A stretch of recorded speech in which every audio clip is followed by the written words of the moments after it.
is 2008.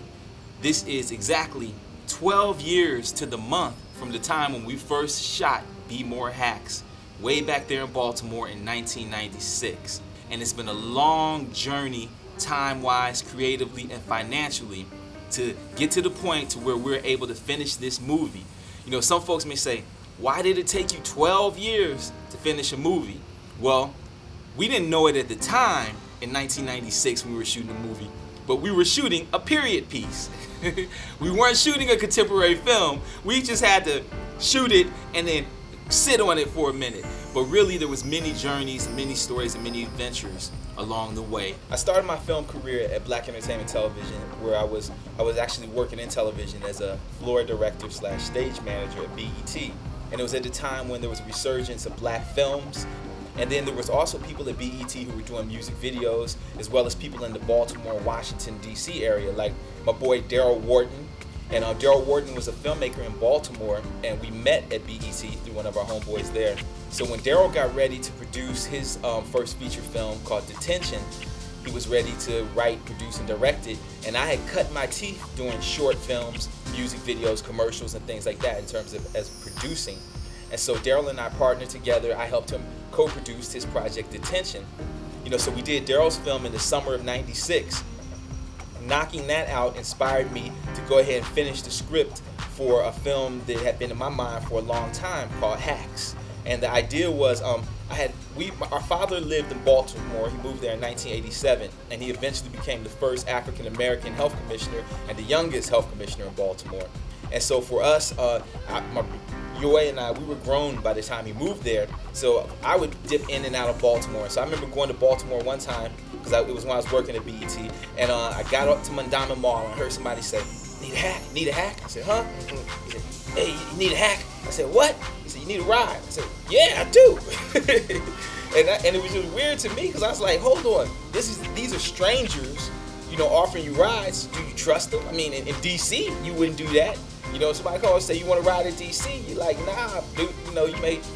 Now, my perspective, as soon as I learned about hacks, I was like, okay, this is going to be a way. If I'm ever broke and I ain't got no tree money, no fence money, I'm going to do a hack. So what do you remember about the first time I came and talked to you about Be More Hacks? Shoot, it's kind of like the same way you come now and talk about a project. Hey, I want to do this project. Oh, you're not listening. You're not listening. In other words, when this cat gets a project in his mind, you best believe the whole world's going to know about it. You know, but when he came back then, you know, as young as I was then, you know, and I'm hearing the idea about a movie, and a movie that was positive, and the idea, I was like, well, hey, let's just do it. How did you feel about when I said I wrote this role for you as the lead and the star of the movie? When I read the role, I was like, cool. And what do you remember about our rehearsals and everything? Oh, I remember you being on point, you know, taking the producer role, not the executive producer role, but the producer role, trying to get everybody to mold themselves into that position, in that role, in that part. And you know, I remember it. That's when I realized finally that acting really is a discipline and an art. You know, because when you're doing these lines and you're putting yourself in those positions, you have to really put yourself in that. You know, but mine was easy because I could relate to it. You know, it related to my life and what I believe in and everything I'm about. You know, so you know, I was just thankful.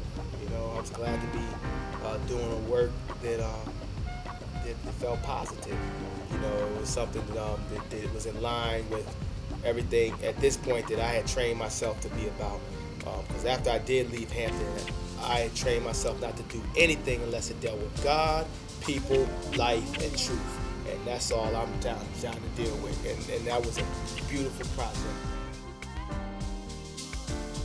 Well, let's give props to Zay. Let's give props to the Third Code brother, Collier brother, Collier Rush brother. You know, our brother Zay, who was executive producer on Be More Hacks, without whom... And we would call him baby brother, but he's too big. He's the biggest one out of all of them.